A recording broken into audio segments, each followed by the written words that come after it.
ఇంతవరకు కూడా ఉత్తరాస్త్ర స్థుతిలోని 4 శ్లోకాలను అనుసంధానం చేసుకునే ప్రయత్నం చేశాము. ఉత్తరాస్త్ర స్థుతి ఎందుకంత ప్రాముఖ్యత పొందింది శ్రీమద్ భాగవతంలో అంటే పూర్వాచార్యులందరూ కూడా అందులో చాలా వేదాంత తత్వం దాగి ఉంది అని చెబుతారు. అది ఏమిటి అంటే పరమాత్మ మన కర్మలలో జోక్యం చేసుకోడు. మంచి చేసినా చెడు చేసినా ఆ కర్మ ఫలితాన్ని మనమే అనుభవించాలని ఆ కర్మ సిద్ధాంతాన్ని మనందరి మీద గట్టిగా పెట్టాడు. అది తూచా తప్పకుండా పనిచేస్తుంది.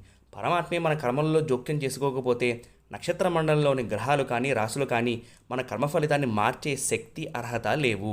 వాళ్ళు ఉన్నది కేవలం ఫలితాన్ని ఇవ్వడం వరకే. ఈ నిత్య సత్యాన్ని ఎప్పుడైతే మనం గుర్తిస్తామో అప్పటి నుండి మనం పరమాత్మ ఇచ్చినది ఉన్నది ఉన్నట్టుగా అంగీకరించడం ప్రారంభిస్తాం. ఏ రోజైతే పరమాత్మ ఇచ్చిన జీవితాన్ని ఉన్నది ఉన్నట్టుగా అంగీకరించడం ప్రారంభిస్తామో ఆ రోజే మన మనసులో భక్తి ఉదయించినట్టు లెక్క.